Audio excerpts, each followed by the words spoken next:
out saying that China has folded in the trade war. Tell us more. Yeah, the important thing here is that China, without any announcements, is not collecting tariffs on important goods. So, for instance, some semiconductors, aviation products, industrial chemicals, medical devices, some medicines. And also, they're going to expand that list because there are lists circulating in China of 131 items that China may not impose tariffs. So this is going to expand. It means that China is made an important concession, but it's not saying it's making a concession, which is a fascinating insight into the Chinese political system right now, which has become both intransigent and inflexible. Imagine buying a shirt for just $3 or a pair of shoes for $5, delivered straight to your door in under a week. For years, platforms like Temu and Shein made this possible by shipping directly from China, without tariffs slowing things down. But what happens when that loophole closes overnight? Suddenly, prices soar, deliveries delay, and the entire global trade game changes. We just struck a deal with Japan, as you know, and we're very close to a deal with China. We really sort of made a deal with China, but we'll see how that goes. Mostly, I'm just going to charge tariffs, and it's not a deal per se, but people are going to pay tariffs, and we're doing them at the low end, not the high end, because we don't want to hurt anybody. And pretty well, but you and I both figured this is really the biggest trading partnership in the world, so we should give it a shot, right? In recent years, two Chinese e-commerce giants, Temu and Shein, became household names in the United States, offering shoppers an unparalleled range of products at incredibly low prices. From clothing to gadgets, and beauty products to home goods, these platforms flooded the American market with millions of affordable items. Their ability to deliver goods quickly and cheaply came largely from a trade loophole. Small parcels from China were often exempt from customs duties under a rule known as the de minimis exemption. This allowed Temu and Shein to ship products directly from Chinese factories to American consumers without paying import taxes, giving them a significant cost advantage over domestic retailers.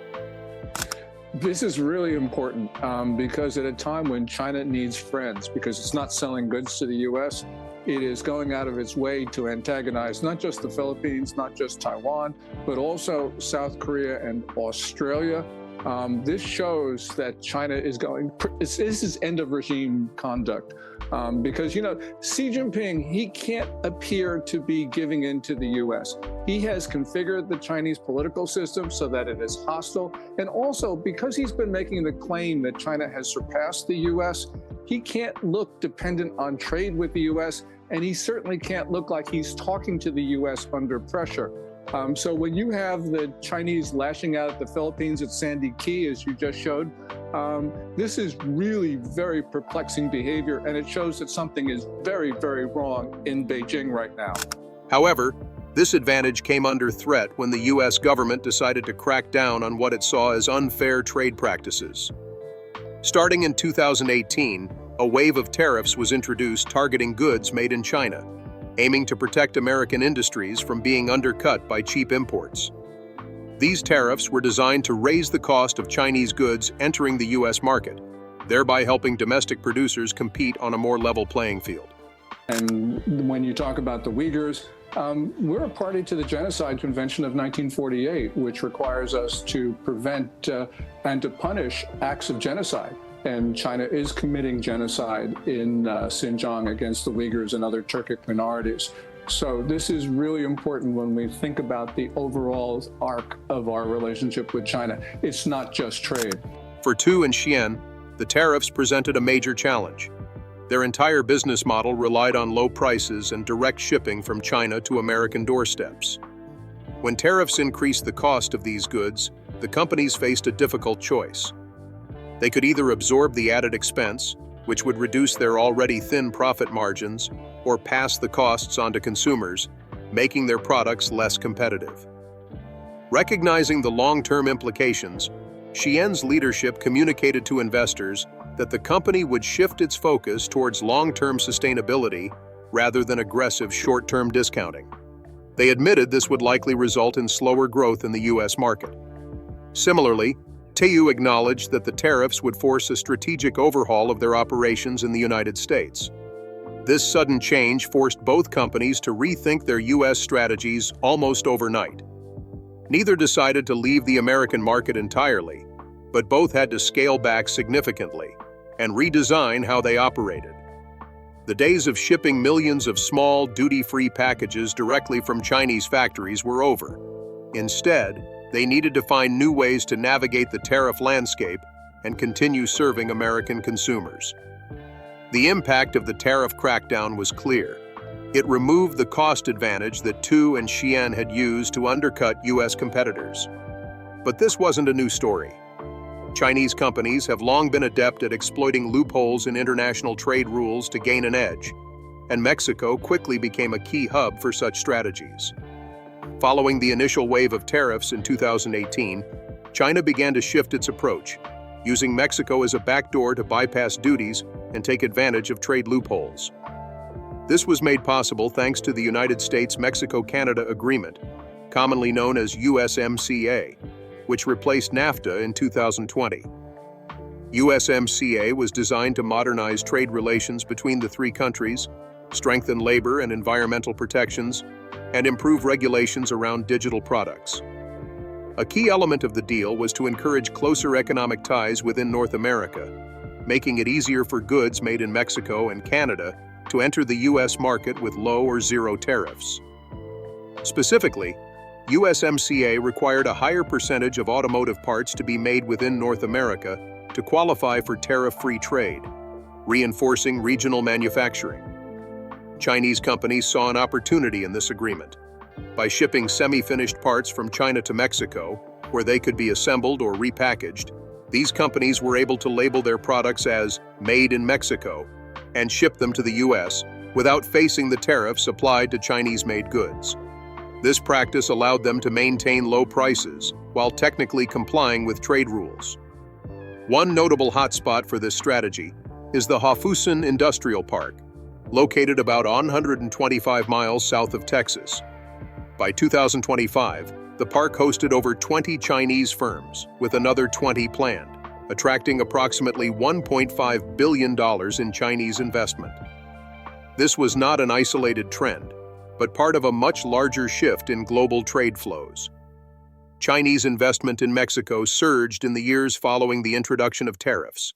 By 2025, there were over 400 Chinese-owned factories operating in Mexico, creating more than 135,000 jobs. This expansion significantly affected trade balances. For example, the U.S. trade deficit with Mexico rose from $78 billion in 2018 to $172 billion in 2024, with analysts attributing much of the increase to Chinese goods being produced or assembled in Mexico and then sent to the U.S.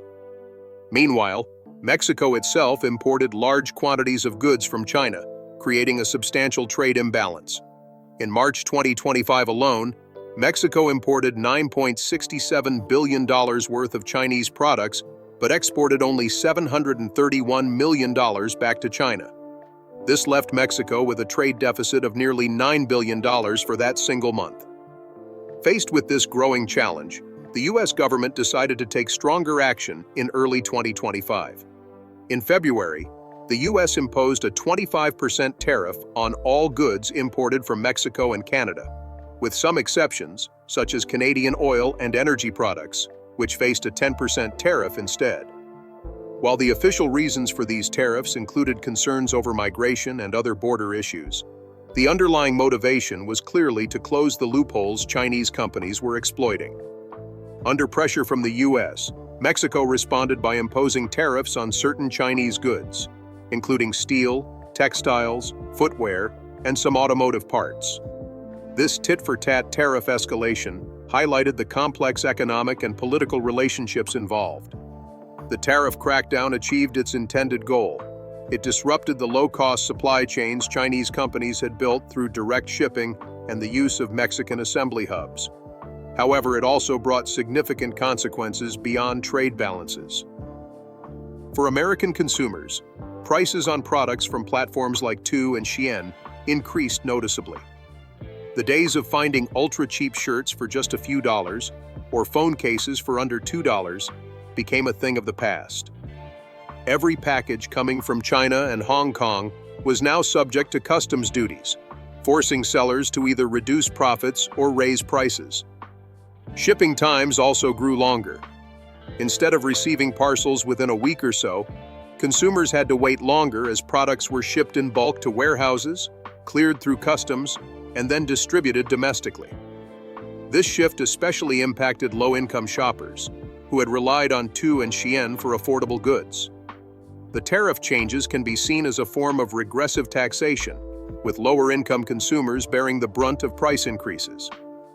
At the same time, American domestic retailers welcomed the change. For years, many U.S. clothing brands and discount chains had struggled to compete with duty-free imports flooding the market. The new tariffs effectively leveled the playing field, allowing domestic retailers to regain some market share. In addition to economic effects, the tariff crackdown carried a strategic element. By pushing companies like Shein and Temu to diversify production outside China or increase domestic warehousing in the U.S., the government aimed to reduce American dependence on Chinese manufacturing. This goal resonated with concerns over national security and supply chain resilience, especially after disruptions seen during the COVID-19 pandemic. Despite these measures, the crackdown did not happen in isolation. China viewed the tariffs as an economic attack and responded with retaliatory tariffs on U.S. goods, threatening to escalate trade tensions further. This cycle of tariff increases, and retaliations raised fears of a renewed trade war between the world's two largest economies, which could damage manufacturers, farmers, and consumers on both sides. By mid-2025, the escalating tensions forced both governments back to the negotiating table. In May, the U.S. agreed to reduce tariffs on many Chinese imports from as high as 145% down to 30% for a limited 90-day period. China responded by lowering its retaliatory tariffs on American goods. However, even with this temporary truce, the key customs exemption for small parcels from China remained eliminated, meaning the old system of duty-free direct shipments was not restored. For Temu and Shein, the message was clear. The era of flooding the U.S. market with cheap, duty-free Chinese goods was over. Both companies faced the enormous task of rebuilding their U.S. operations under these new constraints. While they continue to serve American consumers, the playing field and the rules have changed forever. After the significant tariff crackdown that reshaped trade between China and the United States, both Temu and Shein found themselves at a crossroads. The traditional model that had fueled their rapid U.S. growth, direct, duty-free shipments from China to American consumers, was no longer viable. Yet, abandoning the massive U.S. market was not an option. Despite the challenges and rising costs, both companies understood that their future success depended on adapting quickly and innovating new ways to operate under the new rules.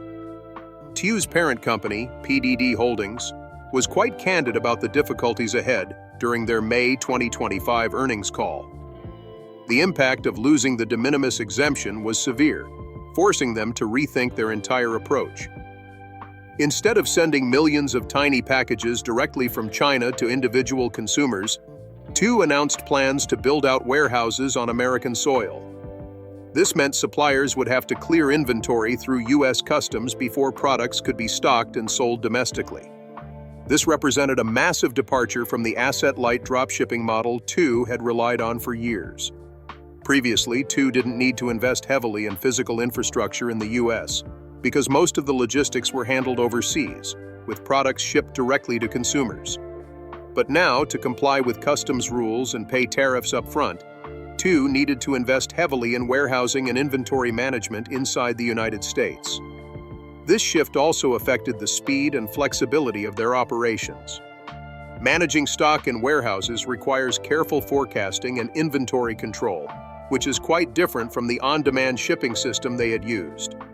This transition meant Temu faced higher upfront costs, increased operational complexity, and less agility in responding to consumer trends.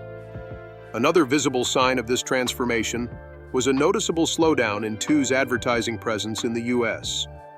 For years, Temu had been one of the most aggressive advertisers in American digital media.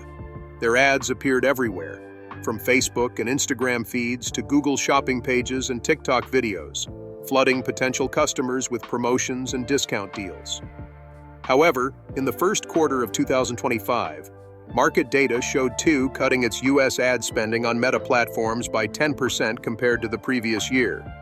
Meta platforms, which includes Facebook and Instagram, still captured the majority of Temu's American media budget, but this share dropped from 76% to 68%. Globally, Temu's ad spend was estimated to be a staggering $3 billion, yet their US marketing efforts were clearly scaling back. Further data revealed that Temu's share of Google shopping ad impressions in the US plummeted from 40% to zero between early and mid-April 2025. Industry analysts observed that Temu also stopped all sponsored TikTok videos in the US during the same period. This sharp pullback in advertising reflected Temu's reduced focus on the American market. The consequences of these changes showed up clearly in Temu's user metrics. The proportion of monthly active users in the US dropped from 30% in 2024 to just 15% in the first quarter of 2025. Similarly, app downloads for Temu's iPhone app in the US plunged by 40%, causing its ranking among shopping apps to fall from first place to 11th. This decline wasn't just a setback for Temu, it affected the broader digital advertising ecosystem. With Temu spending less on ads, companies that provided ad placements and platforms that relied on this advertising revenue faced ripple effects. At the same time, Shein ramped up its ad spending in the US, attempting to capture market share from customers who might have switched their loyalty from Temu. The tug-of-war between these two giants highlighted the competitive nature of the American fast fashion and e-commerce market. Despite these setbacks, Temu made it clear that the US was no longer its primary growth market. By June 2025, over 90% of Temu's 405 million monthly active users were outside the United States.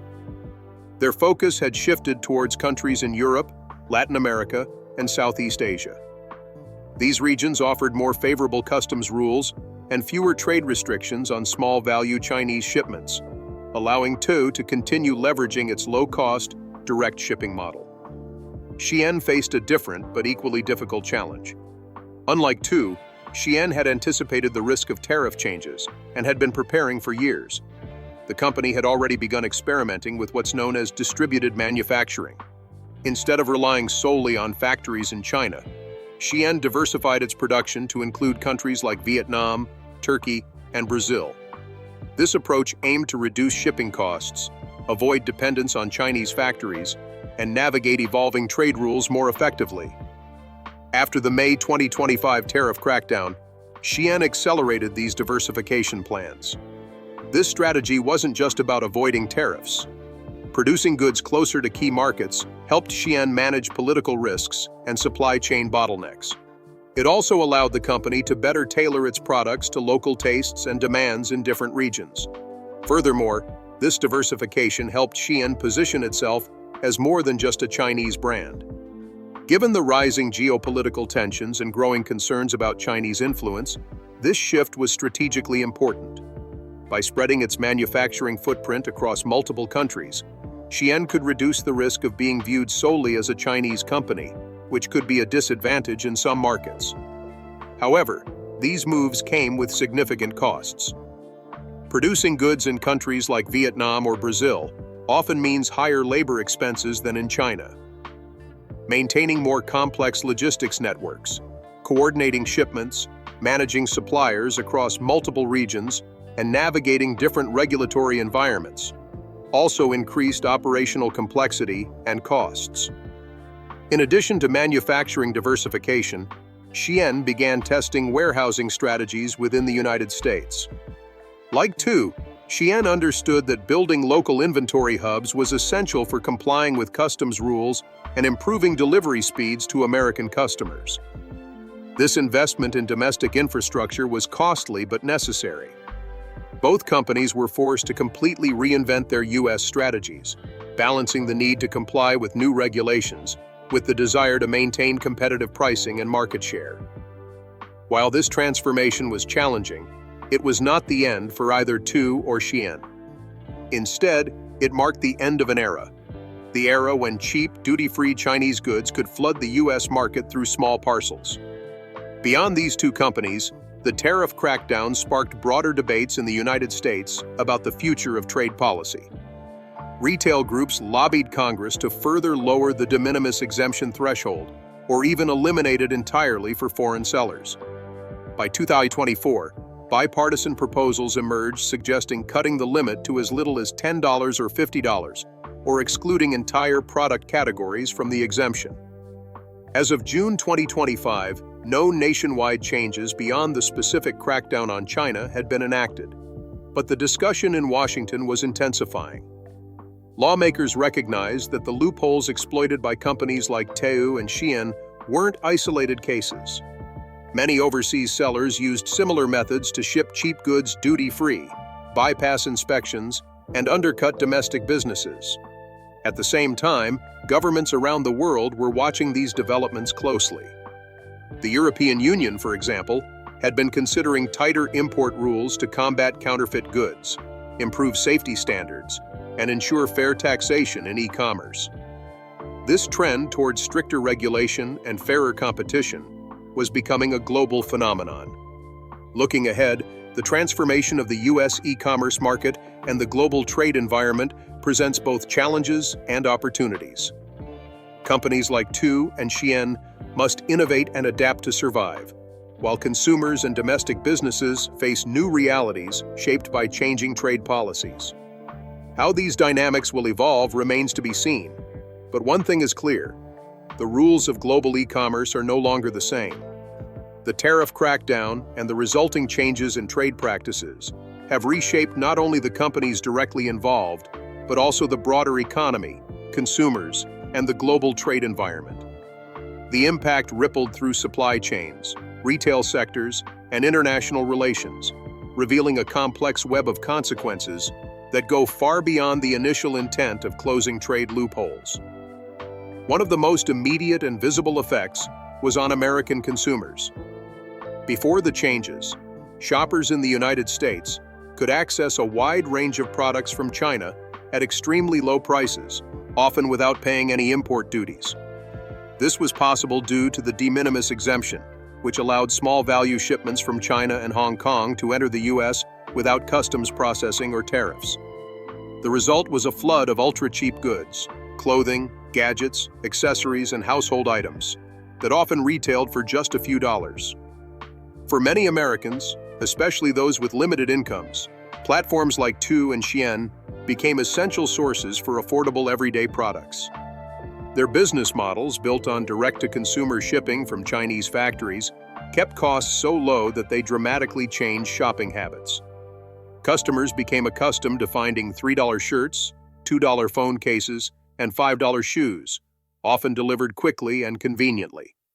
However, the elimination of the de minimis exemption meant that every package from China and Hong Kong now faced customs duties and full inspection. This change instantly removed the cost advantage that had made these products so attractive. Companies like Temu and Shein had only two options: absorb these added costs and reduce their profits, or pass the expenses on to consumers. Unsurprisingly, most of the cost increases were passed down the chain, leading to higher prices on both platforms almost immediately. This price rise was more than just an inconvenience. It represented a significant shift in consumer access to low-cost goods. For families and individuals on tight budgets, the increased costs reduced purchasing power and limited access to affordable clothing and personal items. Some industry observers even described the tariff changes as a form of regressive taxation, disproportionately affecting lower-income consumers while benefiting domestic producers. Alongside higher prices, the new trade rules introduced delays. Direct drop shipping from China had allowed packages to arrive within a week or 10 days, a speed that many shoppers took for granted. Now, shipments had to go through customs inspections, bulk import processing, and warehousing in the US before delivery. This lengthened shipping times significantly, further eroding the convenience that had been a key part of the appeal for platforms like Temu and Shein. These disruptions also created a ripple effect in the logistics and shipping industries. U.S. ports and customs agencies saw a rise in volume and complexity of shipments to process, which put additional pressure on infrastructure and manpower. Local warehousing and distribution networks had to expand rapidly to meet the new demand, leading to higher operational costs throughout the supply chain. But not all stakeholders saw the tariff crackdown as a disadvantage. Domestic retailers, especially those in the clothing and discount sectors, found themselves on more level ground. For years, American brands and stores had struggled to compete with the flood of duty-free imports from China, which made it difficult to match prices without sacrificing margins. With the de minimis exemption gone, the playing field was effectively leveled. American retailers no longer had to face unfair price competition from foreign sellers avoiding tariffs. Industry analysts noted that companies like Walmart, Target, and Old Navy were poised to benefit as some shoppers returned to domestic channels, driven by higher prices and slower delivery from Chinese-based platforms. This shift also had a strategic dimension beyond economics. Supporters of the crackdown argued that reducing reliance on Chinese manufacturing and trade was important for national security and supply chain resilience. By encouraging companies like Shein to move production to other countries such as Vietnam, Brazil, or even back to the US, the government aimed to create more diversified and secure supply chains. However, these gains came with geopolitical costs. The tariff crackdown did not occur in isolation.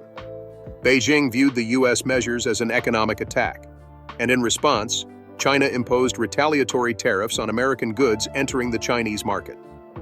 This tit-for-tat escalation heightened tensions between the world's two largest economies, reviving fears of a full-blown trade war.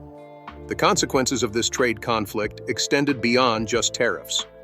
Businesses on both sides faced uncertainty and higher costs. American manufacturers and farmers who relied on exports to China worried about losing market access. Consumers faced price increases and fewer choices. The risk of prolonged trade tensions created volatility in global markets and made planning difficult for companies operating internationally. By mid-2025, the economic pain and rising tensions forced both governments back to the negotiating table. On May 14, 2025, the United States and China agreed to a temporary truce to avoid further escalation. The U.S. reduced tariffs on many Chinese imports from a peak of 145% down to 30% for a 90-day period, while China lowered its retaliatory duties on American goods. This agreement was seen as a necessary cooling-off period, but did not fully resolve underlying disputes. Importantly, the de minimis exemption for China remained eliminated even during this truce. Small parcels valued under $800 from China and Hong Kong still had to go through full customs processing and pay tariffs. In other words, the old system that had allowed companies like Temu and Shein to grow explosively in the US was not restored. Despite the temporary tariff reduction, the US market's attractiveness for Chinese e-commerce companies had fundamentally changed. The new reality was that operating in the American market required heavier investment in local infrastructure, more complex logistics, and acceptance of higher costs. These barriers forced companies to reconsider their global strategies. For Temu, this meant a strategic pivot. The company invested heavily in U.S. warehouses, requiring suppliers to pre-clear goods through customs before they could be stocked domestically. This meant paying import duties up front and managing inventory inside the United States. The approach was capital-intensive and reduced the cost advantage that had defined Temu's previous growth. Meanwhile, the company's advertising strategy shifted as well. The once relentless barrage of promotions on social media platforms slowed considerably. Data showed a notable decline in Temu's U.S. ad spending on platforms like Facebook and Instagram, while their presence in Google Shopping ads dropped dramatically. This reduction in marketing efforts corresponded with a decline in U.S. users, with monthly active users falling from 30% to 15% within a year. Shein, on the other hand, benefited from having begun adapting earlier. Its strategy of distributed manufacturing, with production facilities in countries such as Vietnam, Turkey, and Brazil, allowed the company to better manage rising costs and avoid some tariffs. This diversification also helped Shein mitigate political risks and supply chain disruptions while adapting to local market needs. The company also experimented with US-based warehousing to maintain fast delivery and comply with customs regulations. Though more costly, this investment was essential for maintaining a competitive position in the American market. The changes affecting Temu and Shein reflected a larger trend in global trade and e-commerce. Governments worldwide have been increasingly focused on tightening regulations to ensure fair competition, improve safety standards, and protect domestic industries. The European Union, for example, has been considering stricter import rules aimed at combating counterfeits and improving tax fairness in e-commerce. As these new regulations and trade rules take shape, the global e-commerce landscape is becoming more complex and challenging. While companies like Temu and Shein continue to seek growth opportunities in emerging markets, the era of rapid, ultra-low-cost shipping from China directly to consumers in major markets is over.